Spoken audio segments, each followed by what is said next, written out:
슬기로운 교회 생활 세 번째 시간, 먼저 하라입니다. 여러분은 지금 슬기로운 교회 생활이라는 큰 주제를 정하고 함께 공부해 가는데 어떤 마음이세요? 다 아는 내용을 왜 굳이 이런 생각이세요? 아니면 정말 중요한 내용들을 공부하고 있다는 생각이세요? 저는 오늘 제가 함께 나눌 말씀도 그렇지만 앞으로 이제 이 주제를 계속 공부할 때 저는 참 남다른 그 마음이 있습니다.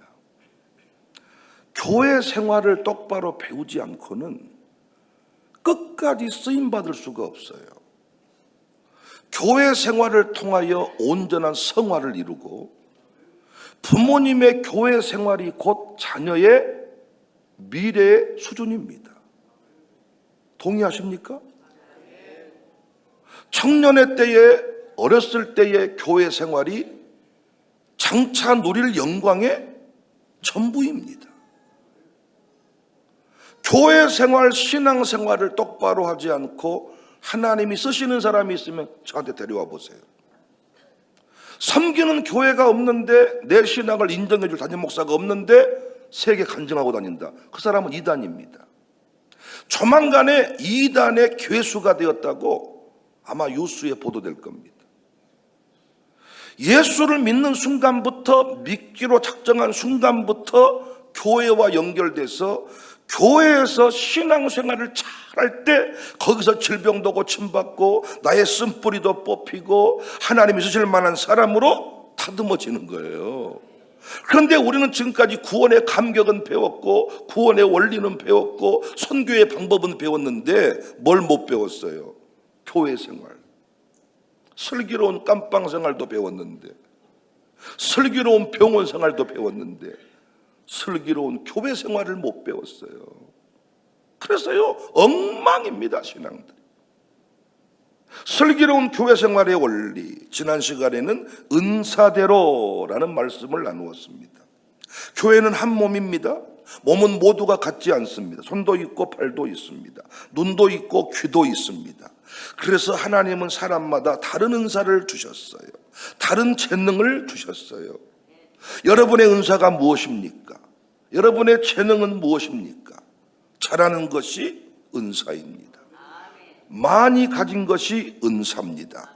절대로 많이 가지고 있는 건 축복의 가늠자가 아니라 은사 외에 다른 이유가 없어요. 치유받은 상처가 은사입니다. 우리가 일부러 암 걸릴 필요 없지만은 암을 딛고 일어선 신자만이 암 환자에게 진정한 위로를 건넬 수 있습니다. 치유받은 상처가 은사다. 그런데 오늘 여러분과 제가 또 한 번 중요한 고민을 한번 해보십시다. 우리는 지금까지 믿음의 분량대로 해야 된다. 은사대로 해야 된다. 그렇다면 믿음도 좋고 은사도 좋으면 자동으로 신앙생활을 잘합니까? 우리 교회에서 은사를 따라 찬송인도도 하고 주방에 애찬도 섬기고 차량 운행도 하고 이렇게 쓰임받은 분들이 많아요. 그러니까 믿음을 인정받았으니까 은사로 부름받았겠죠. 쓰임받고 있겠죠. 그러면 믿음도 좋고 은사도 좋으면 자동으로 신앙생활을 잘하냐고요. 그렇지 않잖아요. 은사도 찾았고 믿음도 좋아요. 기도도 열심히 해요. 헌신도 해요. 직분도 있어요. 그런데 신앙생활이 안정이 안 되는 경우가 있습니다. 여전히 교회를 옮겨 다니는 경우가 있습니다. 사역하는 사람들로 인해서 교회가 어지럽게 되기도 합니다. 조용히 그냥 새벽 예배만 드리고 가는 사람은 교회를 어지럽게 하지 않아. 은사를 찾고 믿음이 인정받아서 직분자로 세움받은 사람들이 교회를 어지럽게 하지.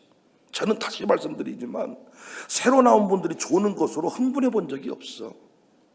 근데 찬송 인도하는 사람이 찬송 인도할 때만 눈을 뜨고 나머지 시간은 허지부지해. 눈이 이상해. 그때 흥분이 돼. 제가 저거 완전히 사기꾼 아닌가?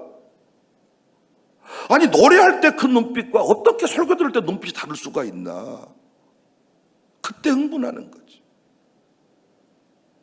여러분도 목사가 뻥치면 흥분하시잖아. 못 견디 하시잖아.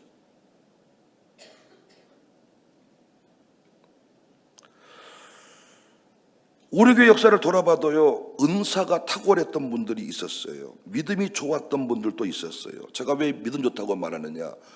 자기 믿음으로 우리 교회를 평가하더라고요. 믿음 있잖아요.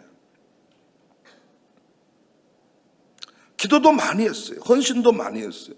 그동안에 우리 교인들이 해왔던 헌금 수준과 다르게 헌금을 많이 한 분도 계세요. 그런데도 공동체 안에서 어려움을 겪는 경우가 있었습니다.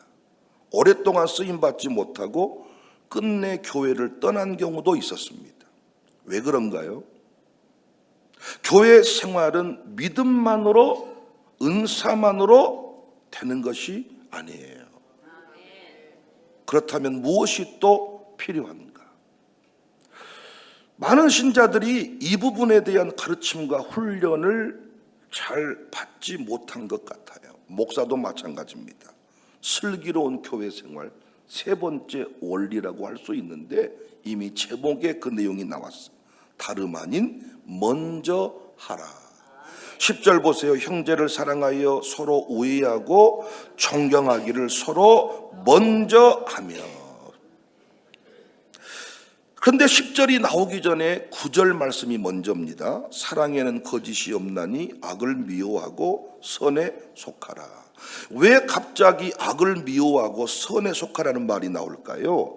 여기 선에 속하라는 말은 단순히 선한 일을 해라 정도가 아니라 접착제처럼 달라붙는다, 떨어지지 말라, 계속 붙어 있으라는 뜻이에요. 다시 말하면 세상의 방식에 붙어 있지 말고 하나님의 방식에 붙어 있으라는 거예요. 왜요? 우리는 나도 모르게 지난날 옛사람의 방식을 따라가 버리기 때문에. 하나님 나라 백성이지만 오늘 또 광산 구민으로, 광주 광역 시민으로, 특별 시민으로, 대한민국 국민으로 살아가다 보니까 세상의 방식을 따라가 버린다는 거예요. 우리가 늘 혼란을 겪는 게 하나님 나라 백성인데 세상 나라의 방식으로 하나님 나라를 살려고 합니다. 그래서 바울은 정확하게 세상 방식과 다른 먼저 하라의 하나님 나라의 방식을 이야기하는 거예요. 여러분 이거 배워야 신앙생활 똑바로 잘할 수 있습니다. 세상 관계의 방식은 일단 계산을 합니다. 손익을 따져요. 조건을 따져요. 상대의 수준에 따라서 대하는 태도를 달리합니다. 다시 말해 상대가 높으면 나도 높게 대우합니다. 상대가 정중히 인사하면 나도 그에 상응한 인사를 합니다. 상대가 전화를 해야 나도 전화합니다. 상대가 잘해야 나도 잘합니다. 그러니까 세상은 언제나 받고 주는 방식이죠. 그런데 바울은 뭐라고 말해요? 그 방식에 붙어 있지 말고 선에 붙어 있으라. 하나님의 방식에 붙어 있으라. 그 하나님의 방식이 먼저 하는 것이란 말이에요. 형제를 사랑하여 서로 우애하고 존경하기를 서로 먼저 하라. 이것이 기독교 신앙의 핵심이에요. 슬기로운 교회 생활의 중요한 원리예요. 세상은 먼저 하지 않기 위하여 힘을 기르는지도 모르겠어요. 먼저 사과하지 않기 위해서, 먼저 인사하지 않기 위해서. 그러니까 먼저 하는 것을 비굴이라고 생각하는 것 같아요. 끝까지 버티는 놈이 이기는 거죠. 돈 없으면 못 버팁니다. 힘 없어도 못 버팁니다. 그래서 끝까지 버티고 이겨버리려고 힘도 기르고 돈도 모으는 것이 아닌가. 절대로 먼저 사과하지 않습니다. 먼저 인사하지 않습니다. 그런데 기독교는 정반대입니다. 하나님이 우리를 어떻게 사랑하셨나요? 우리가 하나님을 찾은 후에 사랑하셨나요? 그렇지 않아요. 우리가 죄인 되었을 때에, 하나님이 누구인지도 모를 때에 먼저 사랑하셨습니다. 로마서 5장 8절입니다. 우리가 아직 죄인 되었을 때에, 집사 되었을 때, 죄인 되었을 때에, 세례 받았을 때에, 죄인 되었을 때에 그리스도께서 우리를 위하여 죽으심으로 하나님께서 우리에 대한 자기의 사랑을 확증했다. 그래서 사도 요한도 사랑이 여기 있다. 그런데 그 사랑은 다름 아닌 먼저 사랑입니다. 요한일서 4장 10절, 사랑은 여기 있으니 우리가 하나님을 사랑한 것이 아니요 하나님이 우리를 사랑하사 우리 죄를 속하기 위하여 화목제물로 그 아들을 보냈다. 사랑이 여기 있는데 그 사랑은 내가 먼저 한 사랑이 아니라 하나님이 우리를 사랑했어요. 또 사도 요한은 뭐라고 말했냐? 하나님께로 난 자마다 이 사랑을 행해야 된다. 요한일서 4장 11절, 사랑하는 자들아 하나님이 이같이 우리를 사랑하셨은즉 우리도 서로 사랑하는 것이 마땅하다. 하나님이 우리를 사랑했는데 어떻게 사랑했다고요? 먼저 사랑. 우리도 사랑하는 것이 마땅하도다. 하나님은 우리가 기도하는 것을 보시고 예수님을 보내지 않으셨어요. 먼저 보내셨어요. 우리가 회개한 것을 보고 십자가를 지신 게 아니에요. 먼저 십자가를 지셨어요. 복음 자체가 먼저의 역사입니다. 세상 종교는 사람이 신을 찾지만은 우리 기독교는 하나님께서 불러주셔야 이 자리에 나오는 거예요. 꿈속에 불러주었던, 전도주로 불러주었던 어떤 음성을 듣고 왔던 반드시 이끌림 바 되어 부르심 바 되어 주님 앞에 나올 수가 있습니다. 그래서 기독교 신앙은 먼저 사랑하는 것이고 먼저 섬기는 것이고 먼저 다가가는 것입니다. 존 스토트는 로마서 12장을 설명하면서 기독교 공동체의 특징은 상호 경쟁이 아니라 상호 존경이다. 그런데 여러분이 본문을 대하면서 진짜 부담스러운 대목이 사랑하라가 아니라 존경하라일 것입니다. 사랑하기를 먼저 해라. 이건 어떻게 감정적인 문제로 받아들여서 할 수 있을 것 같은데 뭘 먼저 하라 그래요? 존경을 먼저 하라 그래요. 여러분, 존경이 아무한테나 됩니까? 완전히 진짜 왕 싸가지 같은 사람한테 존경합니다. 이게 됩니까? 요즘 젊은이들은요, 장모님이라고 인사 똑바로 안 합니다. 목사라고 또 무조건 순종 안 합니다. 그가 존경받을 짓을 할 때 다 비로소 인사하는 이런 세대가 됐습니다. 다른 건 다 할 수 있겠으나 존경을 먼저 하래요. 우리는 늘 먼저 존경받고 싶어 하잖아요. 인정받고 싶어 하잖아요. 알아주기를 원하잖아요.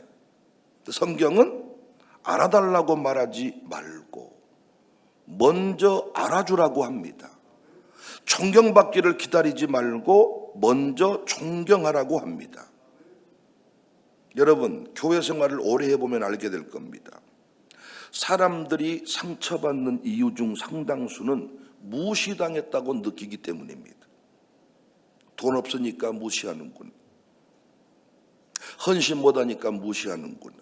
못 배웠다고 무시하는구나. 이때 무너져요.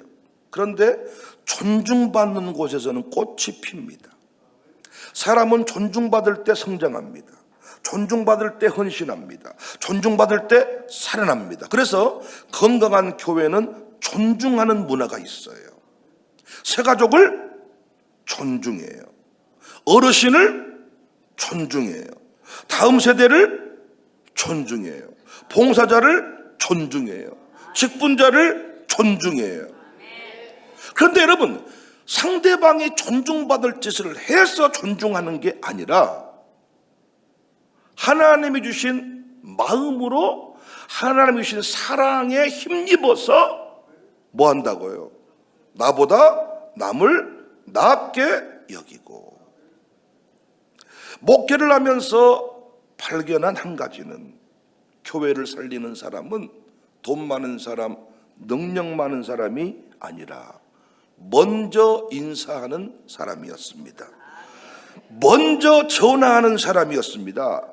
교구를 잘 이끄는 분들 보니까, 가정교회를 잘 이끄는 분들 보니까 네가 그따위로 나오는 데가 아니라, 총무가 총무 같아야지가 아니라, 양육사가 양육사 같아야지가 아니라, 먼저 인사하는 사람, 먼저 전화하는 사람, 먼저 찾아가는 사람, 먼저 사과하는 사람, 먼저 섬기는 사람, 그 사람이 공동체를 살려요.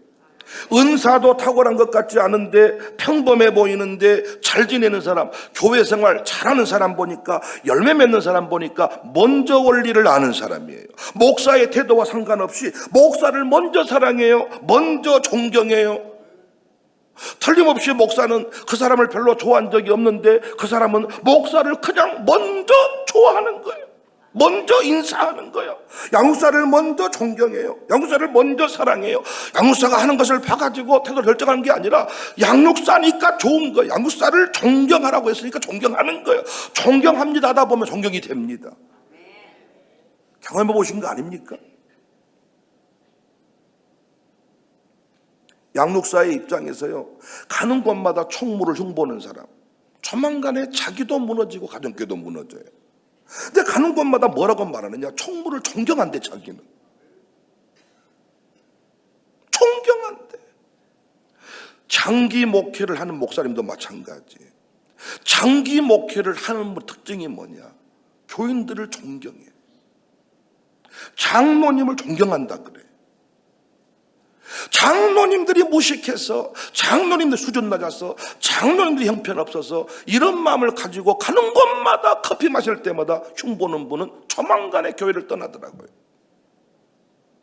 그런데 그분이 어떤 줄 아세요? 다른 곳에 가면 또 잘할 것 같은데, 유식한 장로님 만나면 잘할 것 같은데 또 떠나더라고요. 뭐가 문제인 거죠? 장로님의 문제가 아니라 내 마음이 문제였던 거죠.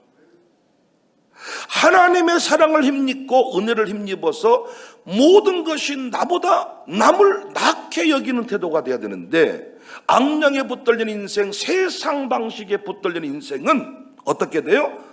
나만 유식하고 다 무식해 보이는 거예요. 교회 떠날 때 보니까 목사놈도 이상하고, 장로들은 더 이상하고, 그리고 아무것도 모르는 성도들 더 무식해 보이고, 이야, 이 교회는 형편없구나 라고 떠나는 거예요. 근데 교회 생활 잘하는 분 어떤 분들이에요? 모든 게 대단하게 느껴지는 거예요. 야, 어떻게 목사님 저럴 수가 있나? 야, 어떻게 장로님 저럴 수가 있나? 야, 어떻게 주일학생이 저렇게 잘할 수가 있나? 이 사람은 교회 생활을 잘해요. 교회 생활을 잘하잖아요, 성화가 빨라져요. 교회 생활을 잘하잖아요, 자녀 인생이 열려요. 여러분, 부모님의 신앙을 어디서 증명받습니까? 교회 생활을 잘하잖아요, 결혼 배우자 수준이 달라져요. 믿음 만큼 누리는 거잖아요. 교회 생활이 결국은 인생의 미래의 수준이라고요. 근데 우리는 지금까지 교회 생활을 배운 적이 없어. 어떤 태도에 휘둘리지 않고 먼저 일방적으로 사랑하고 존경하는 사람, 이게 슬기로운 교회 생활의 원리입니다. 예수님도 섬김을 받으러 오지 않으셨다. 섬기러 오셨다. 그래서 예수님은 기다리지 않았습니다. 먼저 찾아오셨고, 먼저 사랑하셨고, 먼저 용서하셨고, 먼저 십자가를 지셨고. 저는 양육 때 꼭 이 원리 가르치거든요. 이제 여러분을 양육사로 이 가정교회로 파송하는 데 가가지고 새 가족이니까 챙겨주기를 원하고, 자리를 양보해 주기를 원하고, 인사해 주기를 원하면 조만간에 교회 떠날 것이다. 근데 무조건 먼저 인사해라. 사랑합니다. 제가 누군지 모르시죠? 이번에 81기 새가족 최정석입니다. 반가 이러면 저 미친놈이 있나 이러는데, 결국은 당신이 교회를 주도하게 될 거예요. 목사가요, 명절 때요, 장로님이 사과 한 상자, 권사님이 배 한 상자, 청년이 소세지 하나 사오기를 기다리다가요, 명절마다 시험 드는 거예요. 절대로 성경은 그렇게 하라고 말하지 않아. 죽을 때까지 네가 주고 살아라. 아이고 목사님, 그렇게 주고만 살면요 내 인생이 얼마나 고갈되겠어요. 인생은 그것이 아니죠. 10개를 줬으면 하나는 줘야지요. 아니라니까요. 하나님께로부터 받아서 우리는 평생 주고만 살라는 거예요. 베풀고만 살라는 거예요. 선물을 주는 걸 거절하는 게 아니라 받을 때는 기쁨으로 감격으로 받으세요. 그러나 그것이 목적이 되면 안 돼. 우리는 평생 나누는 인생. 목사님, 내가 나이가 몇 살입니까? 근데 저 젊은 것은 저한테 인사한 적이 없습니다. 전화 오기를 기다려주고 챙겨주기를 기다려주고 계속 시험 듭니다. 그런데 먼저 물어보는 거예요. 몇 시까지 가기로 했어요? 어디로 가면 돼요? 근데 기다린다고. 전화 오겠지, 나를 태우러 오겠지. 놀라운 건 요즘 것들은 전화 안 하고 가본단께요. 옛날에는 안 먹은다 그래도 3번은 권했는데 요즘 것들은 안 먹은다 그러면 바로 치워버린다니까요. 할머니는 안 먹은단다야, 할아버지는 안 드신단다야. 그러니까 여러분, 신앙생활을 잘하는 사람의 특징은 뭐냐? 절대로 바라지를 않아. 남 탓으로 돌리지를 않아. 여러분은 이 교회가 무식해 보이십니까? 아니면 위대해 보이십니까? 여러분은 가정교회가 아주 위대해 보이십니까? 형편없어 보입니까? 여러분 양육사가 매우 대단해 보이십니까? 아니면 바닥으로 보이십니까?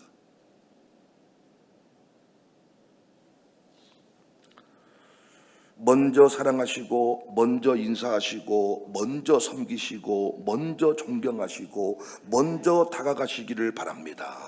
당신의 신앙생활이 꽃을 피우게 될 것입니다. 은사가 빛을 발할 것입니다. 노래를 잘하면 못해요. 교회가 안 써주는데. 교회가 안 써주니까 어때? 밖으로 돌아다니는 거예요. 당신의 이름은 날지 모르지만 그렇게 당신 노래 부른다고 밖으로 돌아다니기 시작하면 당신 집 아이들에게 신앙 전수는 안 될 거예요. 반드시 하나님은 교회를 통하여 복이 흘러가게 하시니까.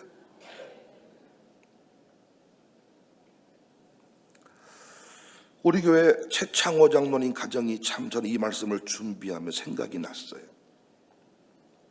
최창호 장로님 저희 교회 등록하실 때 노영진 권사님이 먼저 우리 교회 왔거든요.